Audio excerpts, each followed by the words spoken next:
નમસ્કાર, પ્રસ્તુત છે દૂરદર્શન સમાચાર. પ્રધાનમંત્રી નરેન્દ્ર મોદી અને જર્મનીના ચાન્સેલર એન્જેલા માર્કેલના નેતૃત્વમાં આજે જર્મનીના બર્લિન ખાતે આંતરસરકારી પરામર્શ બેઠક યોજાઈ ગઈ. બેઠકના અંતે સાયબર પોલિસી, શહેરી વિકાસ ક્ષેત્રે સહયોગ, મેનેજરિયલ તાલીમ, ડિજિટલ નીતિ, રેલવે સુરક્ષા, દ્વિપક્ષીય શિક્ષણ અને તાલીમ સહિતના મોરચે સંખ્યાબંધ સમજૂતીપત્રો પર હસ્તાક્ષર થયા હતા. સંયુક્ત પત્રકાર પરિષદને સંબોધતા જર્મન ચાન્સેલરે કહ્યું હતું કે ભારત હંમેશા એક વિશ્વસનીય સાથીદાર દેશ રહ્યો છે. જર્મન સક્સેસ મોડેલ જેવા એજ્યુકેશન ટ્રેનિંગ પ્રોગ્રામને ભારતમાં અમલી બનાવવાની પણ તેમણે વાત કરી હતી. પ્રધાનમંત્રી નરેન્દ્ર મોદીએ જણાવ્યું હતું કે ભારત અને જર્મન આર્થિક સહયોગ ક્ષેત્રે ક્વોન્ટમ જમ્પ તરફ આગળ વધી રહ્યા છે. ભારતના મેક ઇન ઇન્ડિયા કાર્યક્રમમાં જર્મન રોકાણ વધી રહ્યું છે.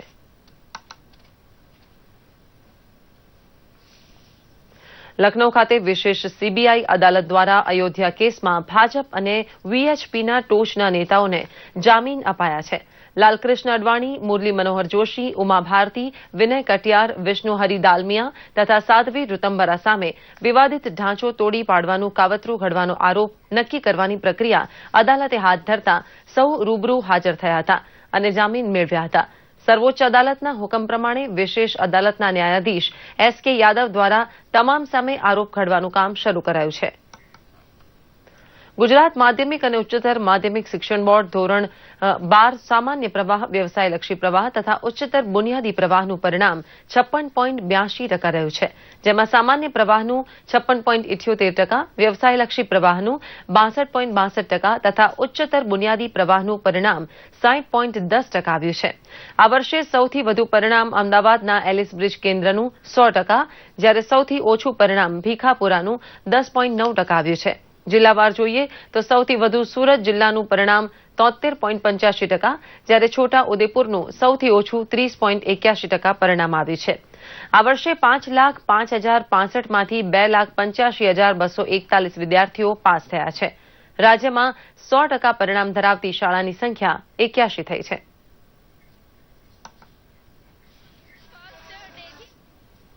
આજે ગાંધીનગર ખાતે મુખ્યમંત્રી વિજયભાઈ રૂપાણીની અધ્યક્ષતામાં આદિજાતિ ધારાસભ્યોની એક બેઠક યોજાઈ ગઈ.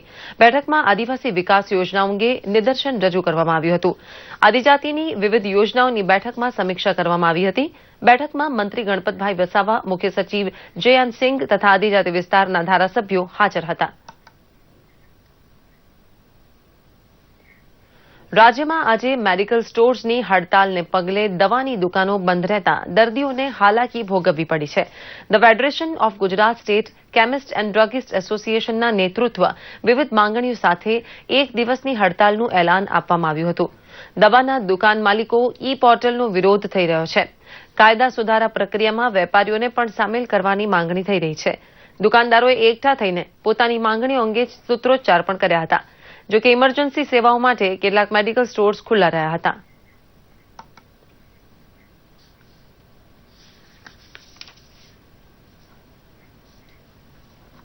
એક કે સંભવિત ઈ પોર્ટલ અમને સ્વીકાર્ય નથી. ગેરકાયદેસર ઓનલાઈન દવાનું વેચાણ, જે અત્યારે અલગ અલગ કંપનીઓ ઓનલાઈન દવા વેચાણ કરે છે, જેમાં સરકાર દ્વારા નાર્કોટિક્સ દવાનું જે બેન્ડ હોય છે એ પણ એમાં વેચાય છે. અમને એનો વિરોધ છે.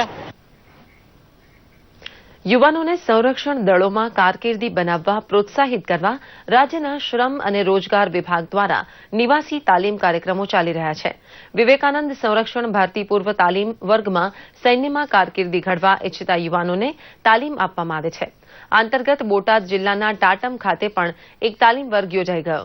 જિલ્લાના 30 જેટલા યુવાનોએ આ એક મહિનાની નિવાસી તાલીમમાં ભાગ લીધો હતો.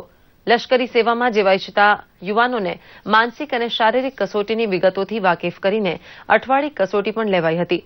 તાલીમ વર્ગમાં 80%થી વધુ હાજરી આપનારા તાલીમાર્થીને માસિક ₹3,000નું સ્ટાઇપેન્ડ પણ આપવામાં આવ્યું હતું. કેન્દ્ર શાસિત પ્રદેશ દાદરાનગર હવેલીના સેલવાસ ખાતે સોમવારે રાત્રે હવામાનમાં અચાનક પલટો આવવા સાથે વરસાદ તૂટી પડ્યો હતો. સેલવાસના રસ્તાઓ પર પાણી દોડવા લાગ્યું હતું. જો જોકે કમોસમી વરસાદને કારણે કેરી પકવતા ખેડૂતો મુશ્કેલીમાં મુકાઈ ગયા હતા. કેરીની બેડની અધરી અને વધુ ખર્ચાળ બની રહેવાથી ખેડૂતોને આર્થિક નુકસાન થવાની સંભાવના વધી ગઈ છે. હવામાં ભેજનું પ્રમાણ વધતા ફળ ફૂલવા સાથે સડો લાગતા બજારમાં પણ નુકસાન વેઠવું પડે છે. વરસાદ થતા મજૂરો તેમના વતન પાછા ફરવા લાગતા મજૂરોની અછતનો પણ સામનો કરવો પડે છે. કુલ મળીને કમોસમી માવઠાએ કેરીના ખેડૂતોને મુશ્કેલીમાં મૂકી દીધા છે. આ સાથે જ આ બુલેટિન અહીં સમાપ્ત કરીએ છીએ. નમસ્કાર.